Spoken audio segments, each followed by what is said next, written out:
दुख दर्द भाव के सब मिटे सतगुरु चरण नित से। ये दुख दर्द भाव के सब मिटे सतगुरु चरण नित से। ये गुरु भक्ति बिन कछु ना बने।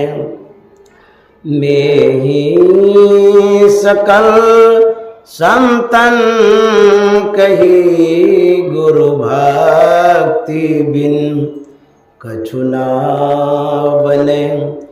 श्री सद्गुरु महाराज की जय।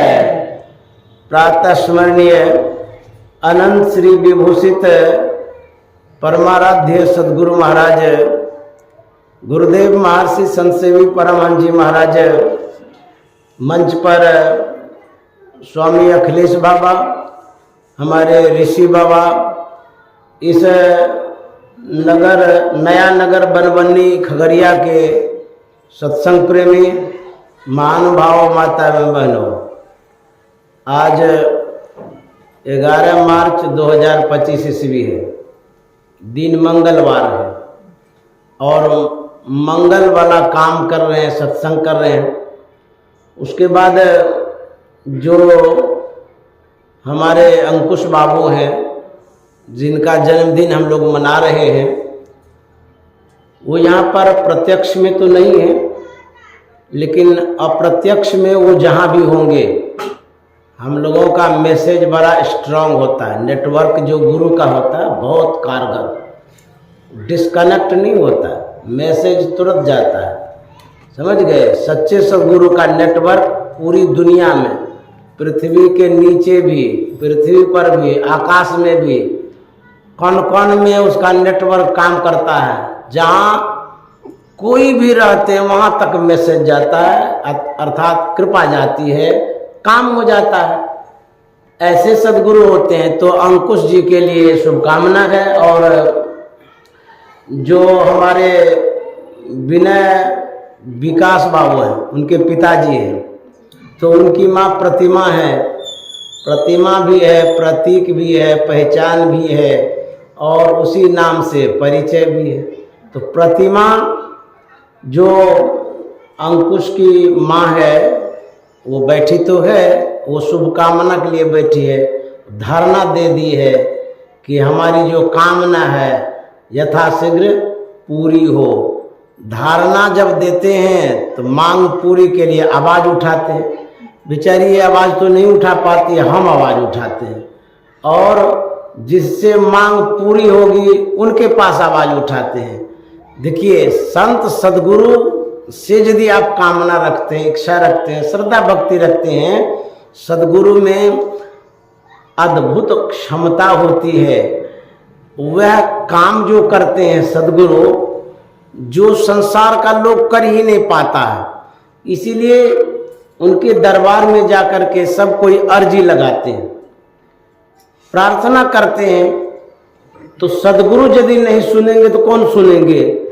सद्गुरु कैसे सुनते हैं, किस तरह से कृपा करते हैं, एक आख्यान सुनाते हैं, एक घटना गुरु और शिष्य की, गुरु कैसे कृपा करते हैं। एक कहानी पंजाब की है, ध्यान से आप सुनिए। जो आप सुनेंगे यही आशीर्वाद है। जो कह रहे हैं उसको ध्यान से सुनिएगा, इसी में आशीर्वाद, इसी में कृपा, इसी में शुभकामना, इसी में आपका काम बनेगा। समझ गए? सुनने से। तो एक थे झंडा, झंडा नाम करके व्यक्ति था, बड़ा गरीब था, दीनहीन, विनम्र था। जब नानक साहब क्षेत्रों में जाते थे प्रवचन करने के लिए, प्रचार करने के लिए, सत्संग करने के लिए, बहुत वर्ग के लोग आते थे। नानक साहब के सत्संग में कोई भेदभाव नहीं था, न जाति धर्म मजहब का, कुछ भी नहीं। वो कहते थे चौवर्णा को दे उपदेश, सबको उपदेश दो, सबको वो समान रूप से समझाते थे, सिखाते थे, सत्संग सुनाते रहते थे। झंडा नाम करके जो गरीब व्यक्ति था, उन्होंने भी जब सुना बड़ी श्रद्धा जगी। उनके मन में हुआ कि ऐसे गुरु हैं, इनसे शिक्षा दीक्षा लेनी चाहिए, भजन भेद लेना चाहिए और अपना कल्याण बनाना चाहिए। तो जब गए दीक्षा लेने के लिए तो दीक्षा दे दी गई, दीक्षा ले लिया। उसके बाद वो घर आ गया। दीक्षा में जो कोई दीक्षा लेते हैं, पैसा देने की परंपरा नहीं है। आपकी श्रद्धा हो चढ़ा सकते हैं, ऐसा न समझे कि दीक्षा के बदले पैसा लिया जाता। इसीलिए कह रहा, दीक्षा के बदले पैसा नहीं लिया जाता। ये मुफ्त ज्ञान है, फ्री ज्ञान है, कोई भी ले सकते हैं। हाँ, यदि आप सदगुरु बनाते हैं, गुरु बनाते हैं, सद्भावना के तहत कुछ न कुछ गुरु के चरणों में भेंट स्वरूप चढ़ाना चाहिए। ये हमारी संस्कृति की सीख है, हमारा संस्कार ऐसा बताता है। हमारे महापुरुष और शास्त्री भी कहते हैं, साधु योगी पेखना, खाली हाथ न देखना। तो कुछ न कुछ भेंट देना चाहिए, लेकिन सदगुरु की ओर से कोई मांग नहीं है, आप दीजिए या न दीजिए। तो झंडा लेकर के चला गया, दीक्षा अपना ध्यान भजन सब करने लगा। बातें कुछ दिन बीत गई तो झंडा के गुरुजी ने अपने एक सेवकों से कहा कि सुनो जी, वो जो झंडा नाम करके कोई व्यक्ति दीक्षा लिया था, दीक्षा लेके तो जरूर गया, लेकिन 1 रुपया नहीं चढ़ाया, कुछ ने दिया है वो दक्षिणा में। ऐसा करो, उनको सूचित कर दो कि गुरु महाराज 500 असरफी मांगे, जाके कह दो और कह के आ जाना, रुकना नहीं वहां पर। आज्ञा पाकर के सेवक जाता है झंडा के पास।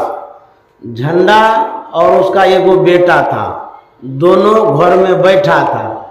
तो जैसे ही गुरु महाराज के सेवक पहुंचे, बड़ी खुशी हुई कि मेरे जैसे गरीब आदमी के पास गुरु महाराज का सेवक आ गया। देखिए, गुरु के पास जो रहते हैं, जो सेवा में रहते हैं, तो गुरु का प्रतिनिधित्व करते हैं। वो गुरु की प्रतिछाया होती है सेवक, गुरु का दूसरा रूप होता है सेवक।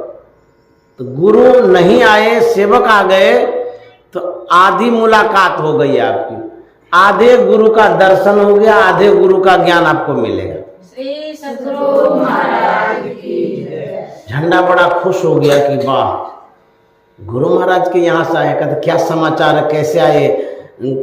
कभी तो हमारे घर पर गुरु महाराज भी नहीं आए, न बुला पाए, न सेवक कोई आया, हमारा तो सौभाग्य, हमारी कुटिया में आप आ गए।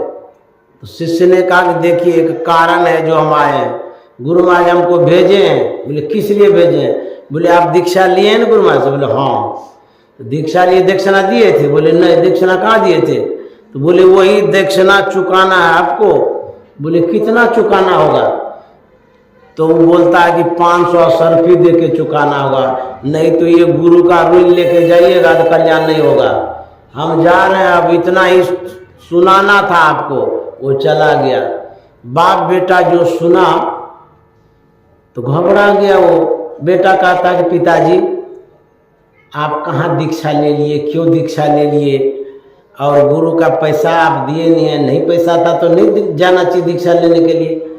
झंडा कहता है गुरु महाराज तो किसी से पैसा नहीं मांगते हैं, लेकिन हमारे पास पैसा 1 कोठो नहीं था, तो हम कैसे चढ़ाते? कुछ नहीं था। तो बेटा कहता नहीं पैसा था तो दीक्षा नहीं लेते। झंडा कहता हमको जानकारी थी नहीं तो हम नहीं लेते दीक्षा। ये गुरु महाराज बाद में तगादा भेज दिए, ये तो ठीक नहीं है। अच्छा, वो भी 1-2 रुपया नहीं, 500 रुपये कहाँ से देंगे? घर भी बेचेंगे तब भी पूरा नहीं होगा। दोनों बाप बेटा टेंशन में था। ये तो गुरु की परीक्षा हो रही थी। जानते हैं, उसी समय एक प्रचारक आता है, लाउड स्पीकर में बोल रहा था कि इस गांव में एक मल्लयुद्ध करने वाला पहलवान आया है, कुश्ती लड़ने वाला, उसका नाम मस्किनिया है। और जो कार्यक्रम रखा गया है, आयोजक के तरफ से सूचित किया जाता है कि जो कोई मस्किनिया से मल्लयुद्ध करेगा, लड़ेगा, जीत जाएगा मुंह मांगा इनाम मिलेगा, और जो हार जाएगा 500 सर्फी मिलेगी। जब झंडा ने सुना, बोला बेटा सुन रहे हो कि क्या कह रहा है? बोले हाँ सुन तो रहा हूँ, जो जीतेगा मुंह मांगा इनाम मिलेगा, जो हार जाएगा 500 सर्फी मिलेगी।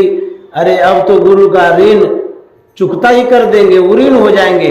बोले सो कैसे? बोले हम लड़ेंगे। पुत्र ने कहा आपको ये भी पता है कि कितना बड़ा पहलवान है? बोले हाँ पहलवान तो बहुत बड़ा है, नामी ग्रामी है। बोले इतना बड़ा पहलवान और ये बुढ़ा शरीर, उससे जाएंगे लड़ने के लिए, ऐसा पटका मारेगा प्राण पखेरु सब उड़ जाएगा। तो बुढ़वा कहता कि नहीं हम जाएंगे लड़ने। तो उसका बेटा कहता नहीं पिताजी आप मत जाइए, हम जाएंगे, हम जवान आदमी हैं, कुछ तो थामिए लेंगे, हार जाएंगे तो हार जाएंगे, और वो जो सर्फी मिलेगी आप दे दीजिएगा गुरु महाराज को। तो झंडा कहता नहीं नहीं कहीं मार देगा तो, तू तो जवान है, संसार देखना तुमको, हम तो बूढ़े हो गए। और दूसरी बात की कर्ज तो मेरे ऊपर गुरु का है, हमने दीक्षा लिया, तुमने तो नहीं लिया है, इसीलिए तुम मत जाओ, हम ही जाते हैं। बाप बेटे में बातें बन गई। तो झंडा गया वहां पर मल्लयुद्ध के मैदान में, आयोजक से आग्रह करता है कि मैं भी मस्किनिया नामक पहलवान से लड़ना चाहता हूं। तो जो आयोजक था ऊपर से नीचे ताकता है, देखता है, ये लड़ना चाहता है कि मरना चाहता है। बोले अरे बुढ़ा तुम्हारे शरीर जैसा है, एकदम सिंगल बॉडी है, पतले दुबले हैं, और हार मांस तो दिखता ही नहीं है, खाली हड्डी झलकती है, तो तू क्या लड़ेगा? लड़ेगा कि मरेगा? झंडा कहता नहीं नहीं हमको एक बार मौका दीजिए, हम लड़ेंगे। ये लड़ इसलिए रहा था कि 500 सर्फी मिलेगा मरने के बाद भी, जिंदा रहे कि नहीं रहे, लेकिन गुरु का ऋण हम चुकता ही कर देंगे, इस भाव से गया था। तो बोले कि नहीं हमको एक बार मौका दीजिए, हम लड़ना चाहते हैं। बोले ठीक है, तू लड़ना नहीं चाहता है, तू मरना चाहता है तो जाओ, मरना चाहता था हमको क्या है। तो उसको दे दिया समय कि जाइए मैदान में। झंडा मल्लयुद्ध के मैदान में प्रवेश करता है। बड़ी श्रद्धा थी, गुरु पर विश्वास था, गुरु का बल भी था उसके मन में, हमारे गुरु महाराज साधारण तो है नहीं। वह आगे बढ़ा मल्लयुद्ध के मैदान में, और बहुत दर्शक थे, देख रहे थे। और जो मस्किनिया था मोटा तगड़ा था, बड़ा मजबूत था, बहुत नाम था उसका, सब कोई जानते थे। मस्किनिया को आदेश किया गया कि आप इनसे लड़िए। जब आगे आया मैदान में, दोनों तरफ से, एक तरफ बड़ा नामी ग्रामी पहलवान मस्किनिया है, और दूसरी ओर एक साधारण सा बुढ़ा है। अब बुझिए इसमें लड़ाई कहीं होती है, युद्ध होता है। मस्किनिया ने जब झंडा को देखा, मने मन वो गुरूर करता है, अभिमान करता है कि आयोजक को इतना भी अकल नहीं है कि मेरे जैसे पहलवान के साथ कम से कम बराबरी वाला होना चाहिए लड़ने वाला। कहाँ मैं इतना बड़ा पहलवान और कहाँ ये झंडा है साधारण बुढ़ा। ये तो हाथी और चींटी से लड़ाई होगी, हमारी भी तोहनी होगी एक चींटी को मार करके। चींटी को मारने से कोई पहलवान होता है? ये मने मन सोच रहा है वो, ये क्या आयोजक है, इसको दिमाग नहीं है। अब कह रहा लड़ने के लिए तो लड़ना ही पड़ेगा, अब क्या करेंगे हम। मस्किनिया आगे बढ़ता है, झंडा आगे बढ़ता है लड़ने के लिए। जैसे थोड़ा करीब आ गए तो मस्किनिया कहता है बुढ़ा तुमको कौन शौक चढ़ गया लड़ने का? तो अपने बॉडी को देखते हो, शरीर को, तुम्हारे शरीर में तो हर मांस भी नहीं झलकता, खाली हड्डी झलकती है, तू काहे लड़ने के लिए आया? बोले नहीं नहीं एक बार हम लड़ना चाहते हैं। मस्किनिया का तो तू लड़ना नहीं चाहता है, मेरे जैसे पहलवान से लड़ेगा तू मरना चाहता है। आज तुम्हारा अंतिम घड़ी है, अंतिम समय, शौक मिट ही जाएगा लेकिन तुम बच नहीं पाएगा। बोले कोई बात नहीं है, हम लड़ेंगे। बोले ठीक है लड़ेगा तो चलो हाथ मिलाओ। झंडा उसी समय अंतिम में गुरु को याद करता है, कहता कि हे गुरुदेव, मैंने जो दीक्षा लिया है वो तो कर्ज है, उसी को चुकता करने के लिए हम अपने जीवन को दे रहे हैं। अब आपके पास तो हम नहीं जा पाएंगे और मैं जो लड़ने जा रहा हूँ जीवित नहीं रह पाऊंगा, लेकिन हारने वाले को 500 सर्फी मिलेगी, मेरा बेटा आपके चरणों में चढ़ा देगा। मैं गुरु ऋण से उऋण होने के लिए जा रहा हूँ, लेकिन मेरा अंतिम प्रणाम स्वीकार कर लीजिए। श्रद्धा से वह आह्वान करता है, याद करता है गुरु को। देखिए, यदि आप गुरु को याद करते हैं, जो गुरु बसे बनारसी, शिष्य समुंदर तीर, एक पलक बिसरे नहीं जो गुण होई शरीर। याद करने से दया होती, कृपा होती है। आप कहीं भी रहिए, जो एक मानसिक जुड़ाव है, आत्मिक जुड़ाव है, भक्ति का जो जुड़ाव होता है, ये जो विश्वास है गुरु और शिष्य में, यही नेटवर्क ख्याल वाला जो है इतना करंट में मैसेज भेजता है जितना आपको विश्वास भी नहीं हो सकता है। यहाँ से अमेरिका मैसेज करते हैं, पूछे कि जो फ्रेंड आपका है कि अभी हम मैसेज किए, मिला? बोला हाँ मिला। अमेरिका की दूरियां कितनी है, यहाँ सेंड करते हैं वहाँ मिलता है। ये कैसा चमत्कार है? तो कहते हैं कि भौतिक वैज्ञानिकों का ये कमाल है, यंत्र विशेष के द्वारा ऐसा वो कर पाते हैं। तो जो भौतिक वैज्ञानिक हैं, भौतिक बुद्धि वाले इतना चमत्कार कर देते हैं कि मैसेज तुरंत अमेरिका चला जाता है, वहाँ से आ जाता है। जो हमारे संत सदगुरु हैं, जो साधना से अपने जीवन को उच्चतर कर पाए हैं, क्या उनके पास ऐसी क्षमता नहीं है कि यदि शिष्य याद करे तो उनकी यादों में यहाँ से कृपा तुरंत पहुँच जाए? होता है ऐसा। अब देखिए, झंडा मने मन प्रणाम करता है, सदगुरु के यादों में जुड़ता है, भावनाओं में जुड़ता है, क्योंकि आप बोल करके जितना याद दिला सकते हैं, मन से यदि याद दिलाएंगे तो तुरंत कनेक्ट होता है, जुड़ जाता है। भावनाएं जो जुड़ती है एकदम, वहां जैसे बिजली का करंट नहीं होता है, जैसे बटन दाबता है वहां बेगूसराय में आ जाता है, खगड़िया में पूछिएगा कब दाबे थे बटन, बोले अभी, तो बोले उतना दूर से यहाँ भी तुरंत आ गया। तो विद्युत की जो धाराएं हैं, जो गति है, इतनी तीव्र गति होती है कि तुरंत धारा ट्रांसफर होता है। धाराएं जो है ना तुरंत आ जाती है। जैसे यहाँ बटन दाबते हैं, अभी लाइन लिए ना, वहाँ गए ना गिरीश बाबू, स्विच में घुसाए, बटन दाबे, तो कितना देर में आया था। तो दूरियां तो है, बटन दाबते कहते हाँ आ गया, बजा बजने लगा, बोलते हैं ना। ठीक उसी तरह से याद जो करते हैं सदगुरु को, सदगुरु कनेक्ट होते हैं, जुड़ते हैं शिष्य से। जो याद करता है उनसे जुड़ते हैं। अब जुड़ते हैं तो करते क्या है?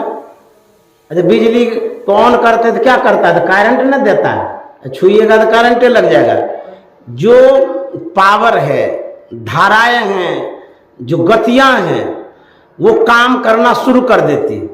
याद किया झंडा गुरु को, अब क्या होता है? गुरु के याद के बाद वो हाथ मिलाते हैं, हे गुरुदेव अब मैं जा रहा हूं लड़ने के लिए, और आपने जो कहा है वो आपको दक्षिणा मिल ही जाएगा। जैसे हाथ मिलाता है झंडा भी और मस्किनिया भी। तो पहले मल्ल युद्ध में हाथ ही मिलाते हैं, मिलाते मिलाते मिलाते लड़ने में जितनी देर हो रही थी उतना झंडा स्ट्रांग हो रहा था, क्योंकि वहां से बल आ रहा था, कृपा आ रही थी। लड़ते लड़ते लड़ते झंडा इतना मजबूत हो गया और उसमें इतनी एनर्जी आ गई, इतनी ताकत आ गई। युद्ध करने जानता नहीं था झंडा, लेकिन गुरु क्या कराते हैं देखिए। देखिए, बल से भी बहुत कुछ होता है। आप कला जानिए ना जानिए, बल से भी पटक सकते हैं।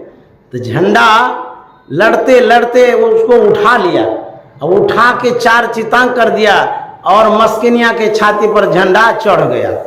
श्री सद्गुरु महाराज की जय जयकार हो गया, ये तो अनर्थ हो गया, अन्याय हो गया। कहाँ तो चींटी समझ रहे थे और ये तो हाथी बन गया, जो हाथी था वो चींटी बन गया। ये कैसे हो गया? छाती पर बैठा था, मस्किनिया पूछता है, अरे झंडा हम तो कुछ और सोच रहे थे, तू कैसे हमको पटक दिया जी? हम तो सोच रहे तू तो बुढ़ा है, शरीर में मांस भी नहीं है, खाली हड्डी झलकती है, इतना ताकत कहाँ से आ गया? तुम कैसे हमको पटका? झंडा कहता है, ए मस्किनिया हम तुमको नहीं पटके हैं। बोले तब? बोले ये गुरु के बल से तू पटका खाया है। श्री सद्गुरु महाराज। बोले बाप रे बाप, गुरु में इतनी अद्भुत शक्ति होती है कि वो पहलवान को भी पटक देता है। बोले वो क्या नहीं कर सकता है?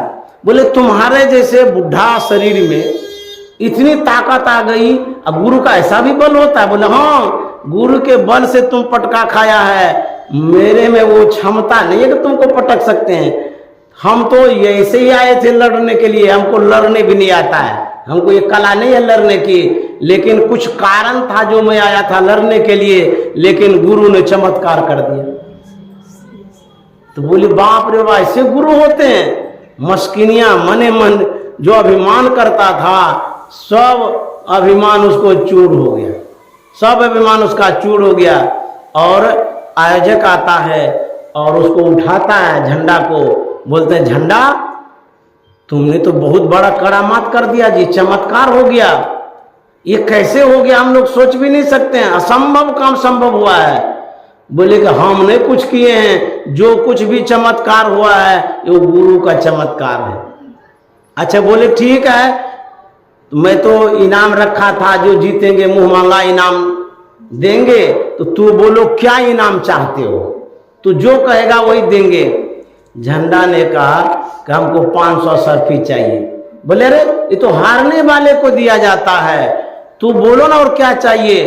बोले कि नहीं नहीं हमको 500 ही सर्फी चाहिए।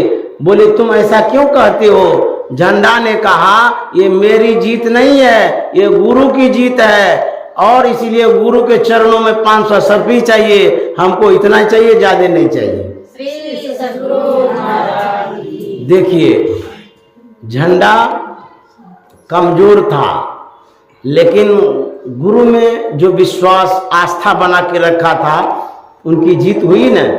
उसी तरह से यदि आप जुड़ते हैं, जैसे मान लीजिए हम बीमार हैं, कमजोर हैं, गरीब हैं, घर में भी रहने की जगह नहीं है, किसी कारण से हम प्रधानमंत्री से जुड़ गए, दोस्ती कर लिए, यदि लगाव हो गया, एन वक्त पर, विपत्ति पर, मुसीबत पर, क्या वो सहयोग नहीं करेंगे?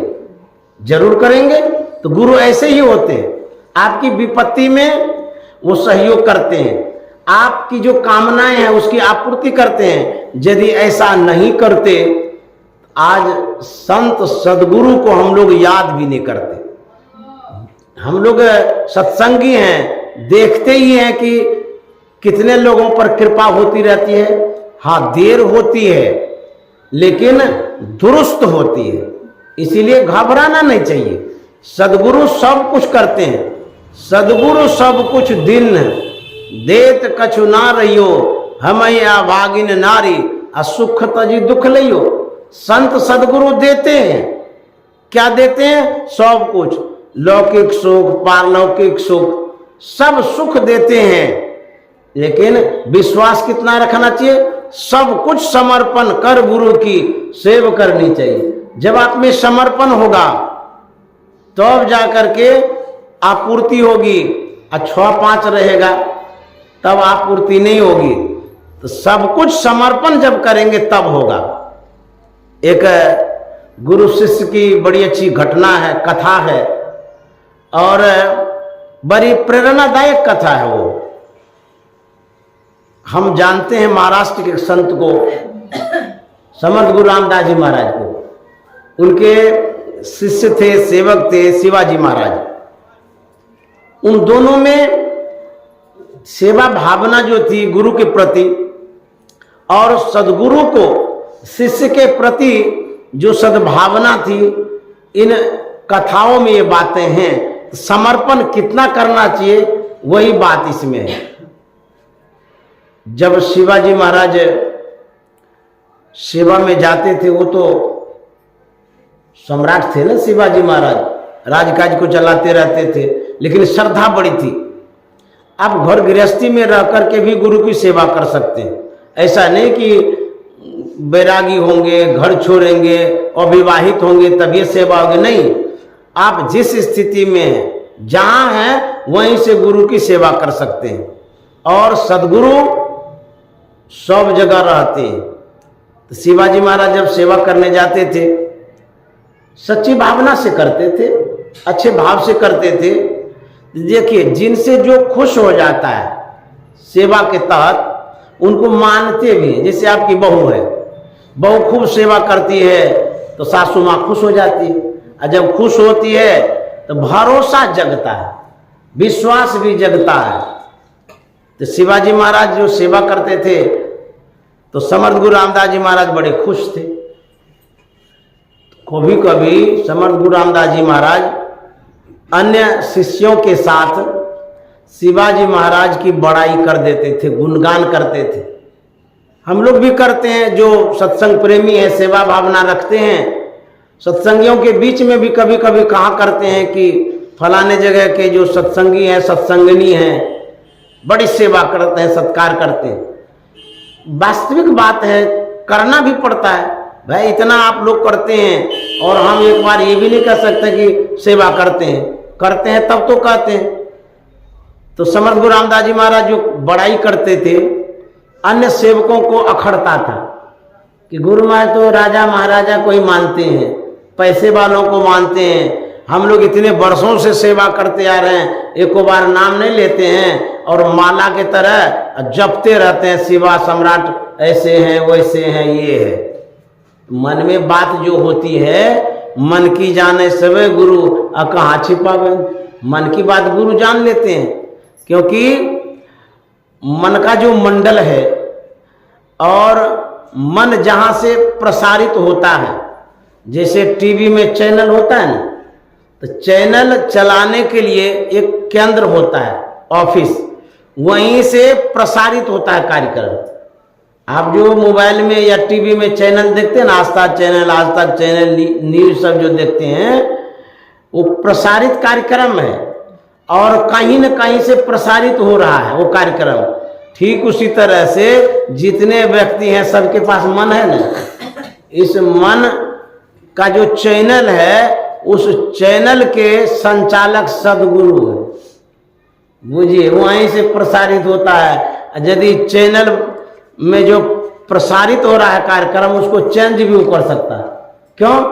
तो उसी का कार्यक्रम है, वही सब कुछ करते हैं। तो मन को चेंज करने वाले सदगुरु होते हैं, आपके मन को, सबके मन को, क्योंकि वही मन के अधिपति हैं। चैनल वही चलाते रहते, मन का चैनल। समझ गए? तो मन की बात जान गए। तो समर्थ गुरु रामदास जी महाराज सोचते हैं, अरे यही लोग क्या सोचता है, शिवा का नाम लेते हैं तो सोचता है कि पैसे वाले का नाम लेते रहते हैं, बड़े आदमी का नाम लेते हैं, गृहस्थी का नाम लेते हैं, हम सेवकों का तो नाम लेते ही नहीं है।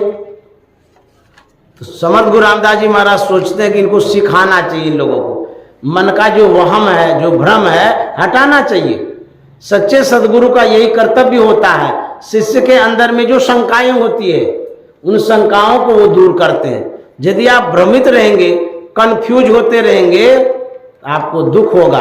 उस दुख को दूर करने का काम सदगुरु करते हैं। गोस्वामी जी ने लिखा है, बंदो प्रथम महीसुर चरना, मोह जनित संशय सब हरना। मैं वंदना करता हूं, वंदन करता हूं, प्रणाम करता हूं, किसको? महीसुर को। मही मन होता है पृथ्वी, सुर मन देवता। पृथ्वी पर के देवता को मैं नमन करता हूं, वंदन करता हूं। उसमें लिखा हुआ है पृथ्वी पर के देवता कौन है, प्रथम वंदन जो कर रहे हैं उसमें लिखा हुआ है ब्राह्मण। लेकिन हमारे गुरु महाराज ने जो टिप्पणी की है और उस बात को जो स्पष्ट किया है, तो गुरु महाराज ने कहा है पृथ्वी पर के देवता कैसे ब्राह्मण है, कौन से ब्राह्मण है? मोह जनित संशय सब हरना। हमारे मोह को जो दूर करता है, अज्ञानता को जो दूर करता है, हमारे अंदर में जो भ्रम है, संशय है, जो दूर करता है, ऐसे दूर करने वाले ब्राह्मण नहीं गुरु कहलाते हैं, इसीलिए इस गुरु को मैं नमन करता हूं। गुरु कैसे होते हैं?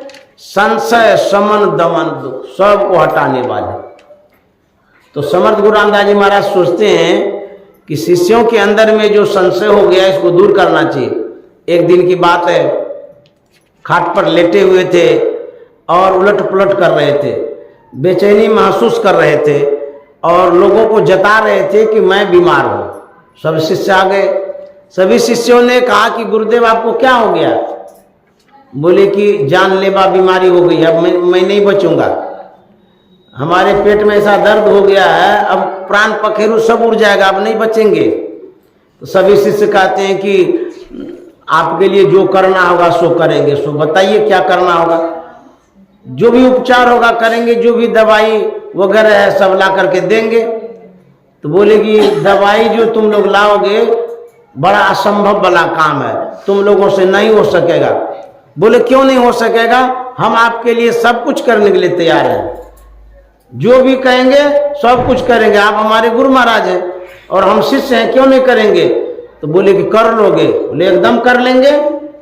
समर्थ गुरु रामदास जी महाराज ने कहा यदि आप में से कोई सिंहनी का दूध ला करके दे दोगे, उसको मैं पान करूंगा, मैं स्वस्थ हो जाऊंगा। सबका सिट्टी पिट्टी गुम हो गया, चुपे हो गया, सब पीछे घसक गया। बोले बाप रे बाप, बड़ा विचित्र काम है ये, और जान भी चली जाएगी। सिंहनी के पास जाएंगे पहले तो खाइए जाएगी, उसके बाद बचबे नहीं करेंगे तो सेवा क्या करेंगे? गुरुजी तो जेबे करेंगे और चेलवा सब भी चला जाएगा इस घटना में। सब चुप हो गया। तो समर्थ गुरु रामदास जी महाराज कहते हैं तुम लोग तो बोल रहे थे ना कि नहीं होगा, तू लोग कह रहा था कर लेंगे कर लेंगे, अब क्या हो गया? काहे बोलता है? बोलता है कि वहां जाएंगे तो सिंहनी तो खाइए जाएगी, दूध क्या लाएंगे? तो बोले तब हम कह रहे थे ना संभव है, अब हम नहीं बचेंगे संसार में, हम मर जाएंगे, जानलेवा बीमारी हो गई है। ऐसा करो अंतिम घड़ी में शिवा को सूचना दे दो, नहीं तो शरीर छूट जाएगा, उसको पता नहीं चलेगा, बड़ा अफसोस करेगा बाद में कि सब दिन गुरु महाराज की सेवा किए आ कैसी घटना घट गई, हमको बतेबो नहीं की। तो जो भगत होते हैं जिससे जो जुड़े रहते हैं उसको सूचना देनी चाहिए, नहीं देते हैं ना बाद में दुख होता है।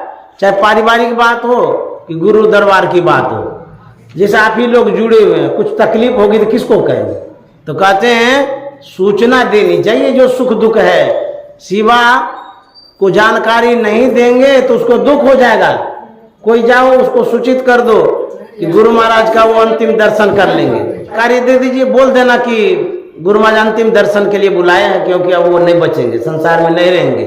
एक सेवक जाता है, जैसे ही सेवक गया, शिवाजी महाराज खुश तो होते हैं, लेकिन मन में ये होता है कि सेवक लोग अचानक क्यों आ गए, कोई बात है। तो उनके मुखाकृति को जब देखा तो मूड ऑफ था।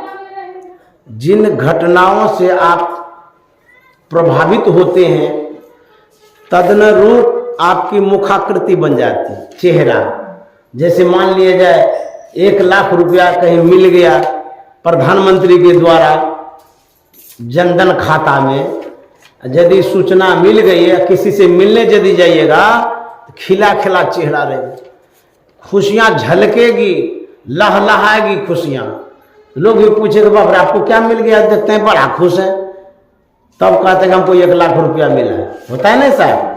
और यदि कोई मर गया है तब आप जाते हैं दूसरे के पास, मूड ऑफ रहता है, चेहरा मुरझाया हुआ रहता है, नजरें झुकी हुई रहती है, कमजोरी जैसा लगता है, तो लोग जान जाते हैं इसको कोई दुख हो गया।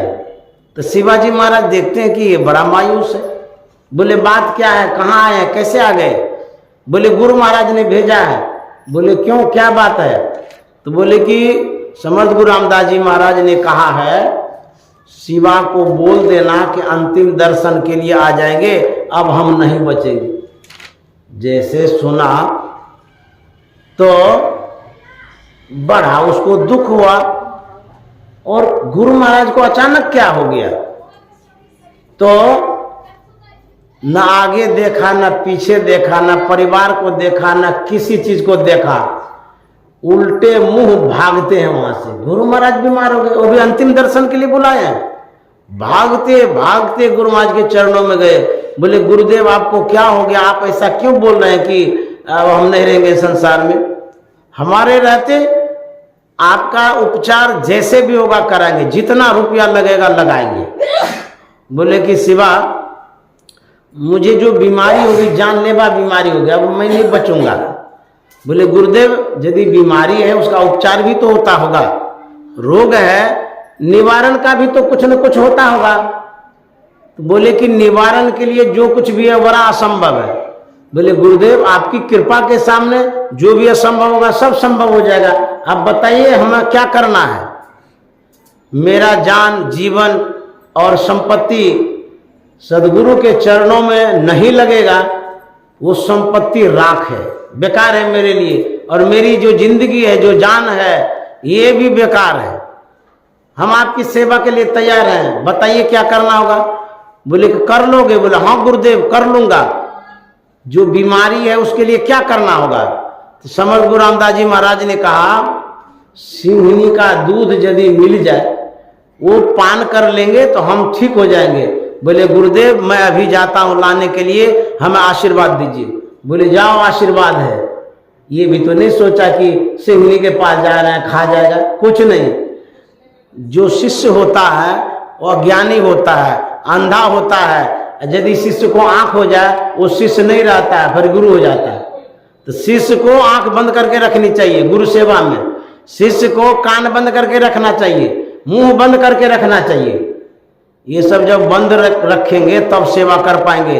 और गुरु के सामने कुछ से कुछ बोलते रहेंगे, गुरु की शिकायत सुनते रहेंगे और गुरु को बुरी निगाह से देखते रहेंगे, सच्चे शिष्य नहीं कहलाएंगे। गुरु को देखना ही नहीं है। क्यों? हमारे पास आंख कहाँ है जो देखेंगे? ये काम तो गुरु का है। जैसे सीसीटीवी लगाते हैं तो सीसीटीवी को आप देखते हैं कि सीसीटीवी आपको देखता है? वही तो देखते रहता है। आप घूमते हैं फिरते हैं खाते हैं पीते हैं और सब वीडियो हो रहा है, कैप्चर हो रहा है। तो गुरु का काम है देखना और शिष्य का काम है आंख बंद करके सब काम करना। तो बोलिए नहीं, देखिए नहीं, सुनिए भी नहीं, बस समझिए मिट्टी का लोथ बन जाइए। जो गुरु लुढ़का दे तो लुढ़क जाइए, गिरा दे तो गिर जाइए, क्योंकि गुरु के सामने आपको कुछ बोलना नहीं है, सब समर्पण कर दो। जहां ले जाएंगे जहां जो करेंगे सब। बहुत सारी घटनाएं हैं गुरुदेव महर्षि संत सेवी ब्रह्म जी महाराज के साथ जो मैं रहा हूं, लेकिन उधर नहीं जाऊंगा, समय नहीं है। तो शिवाजी महाराज यहां से निकलता है। सिंहनी का जो दूध होता है सभी पात्र में नहीं टिकता है, मात्र सोने के पात्र में वो टिकता है। सोना का कटोरा लिया और चला जंगल की ओर। अब जंगल में कहाँ सिंहनी बैठी है जो मिलेगी? खोजते खोजते खोजते एक शावक नजर में आया। तो शिवाजी महाराज सोचता है कौन हो? यहाँ माँ हो, जहाँ बच्चा होता है वही माँ रहती है। तो बच्चे की ओर बढ़ता है तो मानव के अंदर में जो गंध है उस गंध से सिंह सिंहनी से पकड़ लेता है, गंधे से कि ये मानव है, इसीलिए वार करता है। तो जैसे शिवाजी महाराज आगे बढ़ रहे थे गंध फैल गई, सिंहनी को पता चल गया कोई न कोई मानव आ रहा है। ये प्रकृति का देन है, पहचान लेते हैं वो सब प्राणी सब। जैसे ही देखती है सिंहनी कोई मानव आ रहा है, इतना जोर से झपट्टा मारती है, पूरा स्पीड में आती है। शिवाजी महाराज डरते नहीं है। शिवाजी महाराज देख रहे हैं बाघनी तेजी से आ रही है हमारे ऊपर झपट्टा मारने खाने के लिए। शिवाजी महाराज देख करके हाथ जोड़ लेते हैं ऐसे दूरे से, और जैसे ही सिंहनी आती है गर्दन पर पंजा डाल देती है। अब वो अब खाएगी। उसी समय शिवाजी महाराज क्या कहने लगते हैं कि माँ, देखिए जबकि जानवर है लेकिन भावना है। तो शिवाजी महाराज कहते हैं माँ मैं जानता हूं कि मानव तुम्हारा आहार है, इसीलिए तुम मेरे ऊपर झपट्टा मारी हो, लेकिन मैं आपसे निवेदन कर रहा हूं, प्रार्थना करता हूं कि तुम्हारी जो दूध है इसकी आवश्यकता हमारे गुरु महाराज को है, इसीलिए मैं आपके पास आया हूं, तू दूध दे दो, क्योंकि और दूध वो नहीं मांगे। बोला सिंघनी का दूध चाहिए। मां मैं तुम्हारे सामने प्रतिज्ञा करता हूं, दूध दे करके गुरु महाराज को आ जाऊंगा, गुरु महाराज उधर ठीक हो जाएंगे और मुझे तुम खा लेना, उसके बाद हमारी कोई आवश्यकता नहीं है, मैं मर जाऊंगा तो कोई बात नहीं है। जानते हैं हित अनहित पशु पक्षी ही जाने। भावनाएं जो होती है पशु पक्षी में भी है। आप यदि व्यवहार करेंगे वो भी आपके साथ अच्छा व्यवहार करता है। सिंघनी से जो प्रार्थना किया गया वो पंजा उतार ली, खड़ी हो गई जैसे सीधी साधी गाय हो। उसका बच्चा आया, दूध पीने लगा और शिवाजी महाराज दूध दूह लिए और सोने के कटोरे में लेकर के चले। और शिवाजी महाराज जो बोल रहे थे वो सच्चे बोल रहे थे। सही में वो आ जाते सिंघनी के पास कि जाओ तुम खा लो, लेकिन ये तो परीक्षा हो रही थी। दूध लेकर के जा ही रहे थे और उधर क्या होता है, समझ गुरु रामदास जी महाराज कहते हैं अरे शिवा जंगल गया है, न जाने कौन घटना दुर्घटना घटेगी, किस जंगल में गए, क्या होगा नहीं होगा, चलो चलो उसको खोजने के लिए। समझे, सभी शिष्यों को लेकर के शिवाजी महाराज को खोजने गए। इधर से ये जा रहे हैं, उधर से शिवाजी महाराज आ रहे हैं। जैसे नजर पड़ी, शिवाजी महाराज सोचते हैं गुरु महाराज को जो इतना दर्द हुआ, पेन हुआ, परेशानी से वो छटपटा करके वो हमको खोजने आए कि जल्दी से जल्दी दूध मिल जाए, हमारी गलती है, देर हो गई, हम नहीं आ पाए। तो धीरे धीरे धीरे जैसे करीब आते हैं तो शिवाजी महाराज ने कहा गुरुदेव आप दर्द से बेचैन हो रहे थे, इसीलिए आप हम तक आए, हमको देर हो गई, मुझे माफ कर दीजिएगा, दूध लाने में देर हो गई। जानते हैं समर्थ गुरु रामदास जी महाराज शिवा को गले लगा लेते हैं और कहते हैं शिवा मैं तो ठीक हो गया हूं, तुम्हारे जैसे सेवक जिनके पास रहेगा गुरु जी के पास कोई दर्द रहेगा। धन्य है गुरुदेव। देखिए कैसी कैसी परीक्षा होती है। ये जो परीक्षा शिवाजी महाराज ने पास किया, हम लोग तो घबरा जाएंगे, हड़बड़ा जाएंगे कि बाप रे बाप ये कैसे करेंगे, हम लोग कहाँ सिंघनी के पास जाएंगे, सब तो फेल हो गया। लेकिन यदि समर्पण है आपके अंदर में गुरु के प्रति, सदगुरु के प्रति, आप सच्चे सदगुरु को समर्पित करके तो देखिए होता क्या है। समर्पण रहेगा तो आपको कुछ मिलेगा, यदि अर्पण नहीं है तब आपको क्या मिलेगा गुरु से, क्योंकि विश्वास ही नहीं है। विश्वास रखना पड़ेगा ना, विश्वास फलदायकम। एक पंजाब की घटना है, एक अमरदास जी महाराज की घटना है।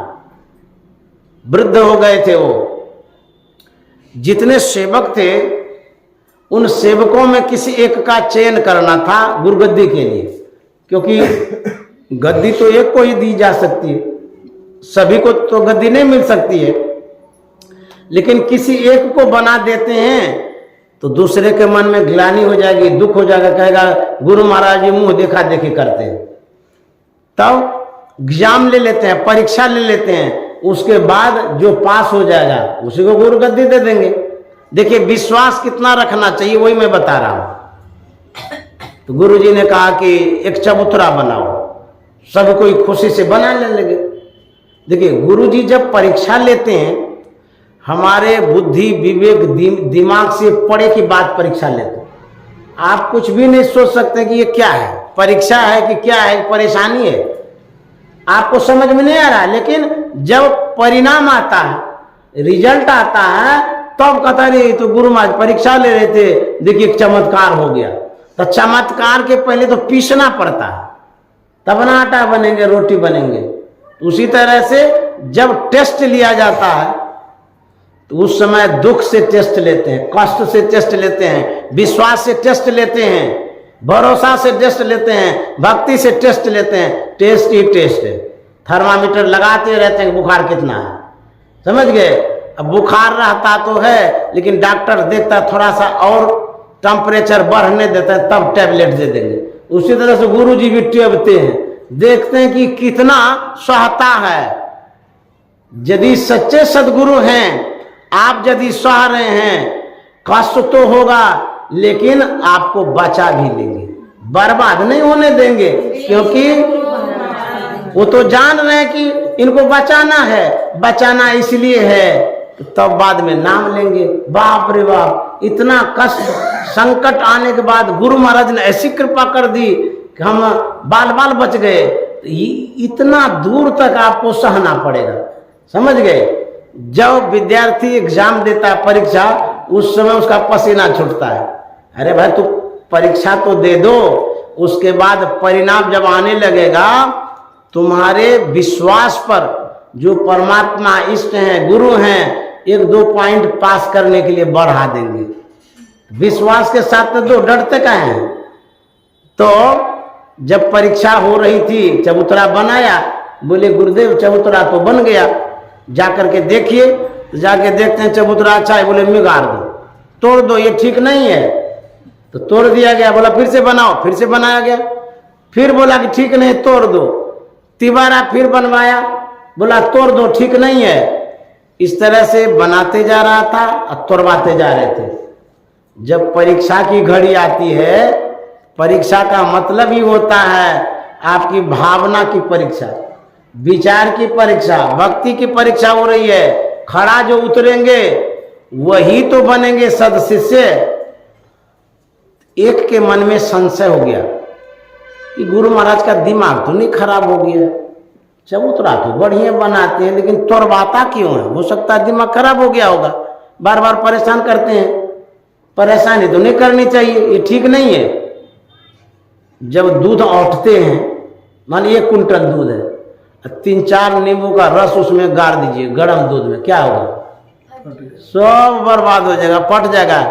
दूध और पानी का संबंध विच्छेद, छेना पानी हो जाएगा, समझ गए। उसी तरह से यदि आपको इष्ट के प्रति, आराध्य के प्रति, गुरु के प्रति यदि संशय हो गया, तो गुरु और शिष्य का संबंध फट गया, घट गया, जुड़ाव नहीं होगा। मान लीजिए आप खिलाते हैं पतिदेव को दाल भात सब्जी, कहीं संशय हो गया कि पता नहीं इसमें क्या डाली है, विष तो नहीं डाल दी है, तो खाना नहीं खा सकते हैं हम। संशय जो होता है, कंफ्यूज जो होते रहते हैं, वो संबंध को कनेक्ट होने नहीं देता, जोड़ने ही नहीं देता, विच्छेद कर देता है, तार तार कर देता है संबंध को। एक के मन में संशय हो गया, धो कौन रहेगा ऐसे गुरु के पास, परेशान करते रहता है, झूठो बनवाते रहता है चबूतरा, तो संबंध विच्छेद हो गया, गुरु शिष्य का चला गया। वो दूसरे के मन में वो भी चला गया, तीसरे के मन में वो भी चला गया। मैंने अनुभव किया कुप्पा घाट में रह करके कैसे कैसे परीक्षा होती है। मैंने भी परीक्षा बहुत दी है, बहुत आए मेरे सामने में भी, बहुत शिष्य लोग रफू चक्कर हो गए हैं, ये मैंने देखा भी है। जो सहता है, पेशेंस रखिएगा तो परेशानी भी खत्म होगी और आप बाद में पुरस्कृत होइएगा, इनाम मिलेगा आपको।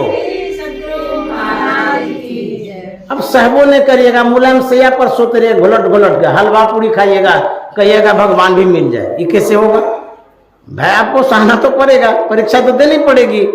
परीक्षा ये तो कष्ट है, हमारे प्रतिकूल जो कुछ भी हो रहा है, कुछ भी हम चाहते हैं ऐसा हो, नहीं हो रहा है, ये परीक्षा है। अब परीक्षा के बाद परिणाम होगा, तो परिणाम में आपको लगता है ना कि हमारे अनुकूल नहीं होगा, विश्वास यदि रखिएगा आपके अनुकूल नहीं होने वाला भी होगा।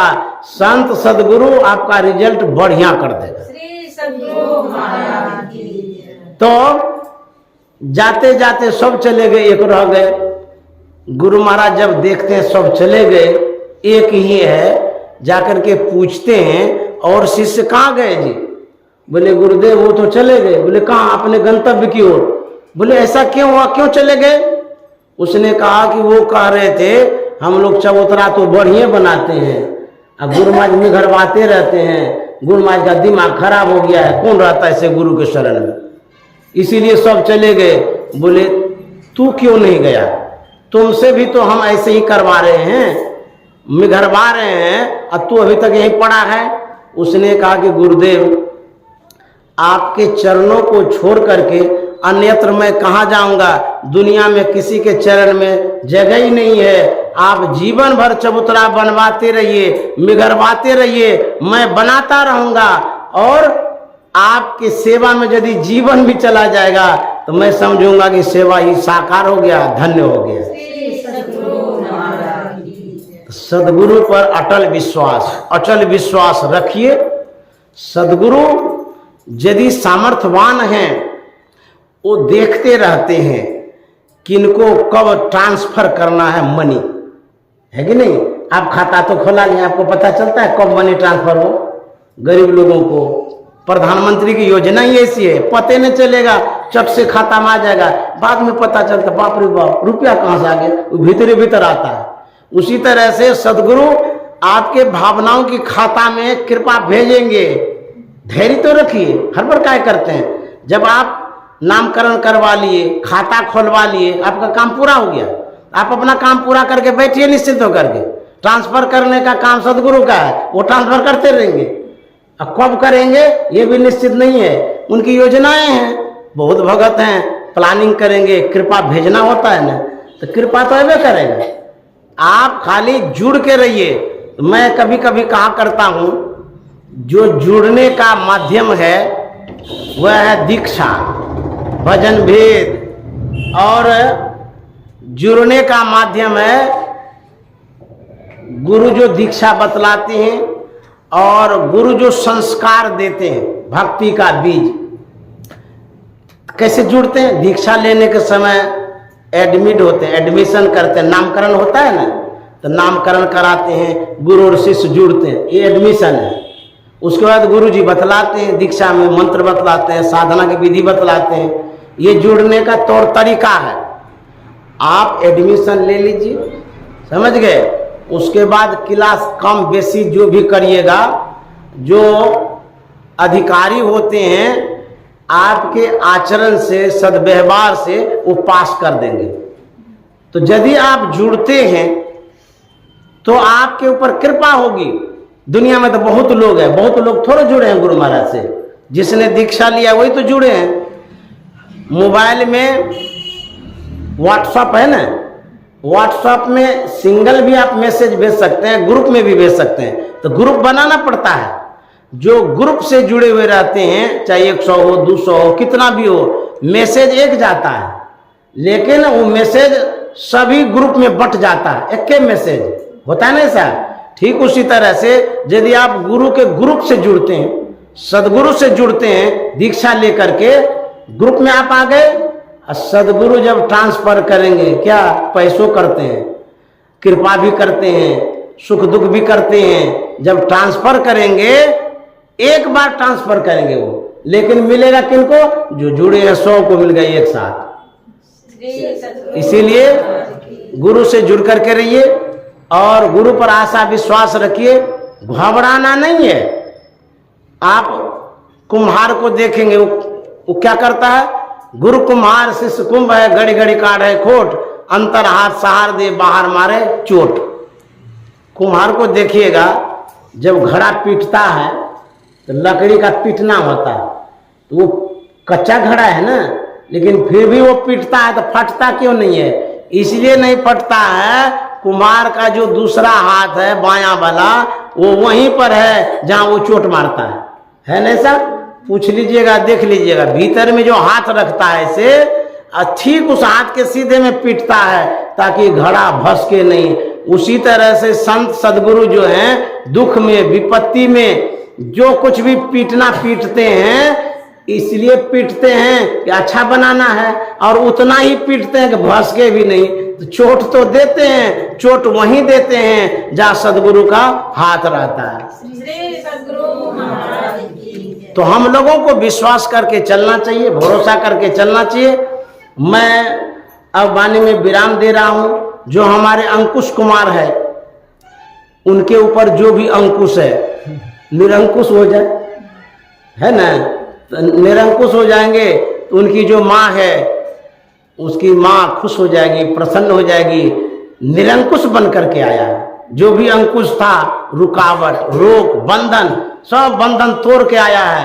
तो गुरु महाराज की कृपा हो वो अंकुश निरंकुश हो जाए, और वो अंकुश जिसके अंश से उत्पन्न हुआ है उसी के पास आ जाए। मैं ये शुभकामना करता हूँ, मंगल कामना करता हूँ। जो खेती करता है ना, दर्द उसको ही महसूस होता है कि मकई लगाने में, गेहूं लगाने में रात दिन परिश्रम करना पड़ता है, और जब उपज जाता है ना, और जो ले जाता है उसको कोई पता नहीं चलता है, लुटाता है, मिटाता है, बर्बाद करता है। लेकिन किसान को लगता है हम कितना मेहनत करके उपजाए और कैसे ये खा रहा है। उसी तरह से माँ उत्पन्न करती है बच्चे को, बच्चियों को पेट में रखती है, 9 महीनों तक व्रत करती है, तपस्या करती है, और उस हिसाब से रखती है कि हमारे बाबू जो हैं पेट में, उसको कहीं ठोकर न लगे। रात में सोती जरूर है, लेकिन सावधानी से सोती है, कहीं बच्चा दब न जाए। कितनी बड़ी तपस्या से वो फल उत्पन्न हुआ है। यदि वो फल कहीं दूसरे खाने लगेंगे तो दुख तो होगा। कोई बात नहीं है, आपका है, आपका ही रहेगा। गुरु माँ से प्रार्थना करता हूँ, शुभकामना करता हूँ, खूब खुश रहिए, प्रसन्न रहिए, आनंद से रहिए, उमंग से रहिए, उत्साह से रहिए, प्रफुल्लित रहिए, प्रमुदित रहिए। श्री सद्गुरु महाराज की जय।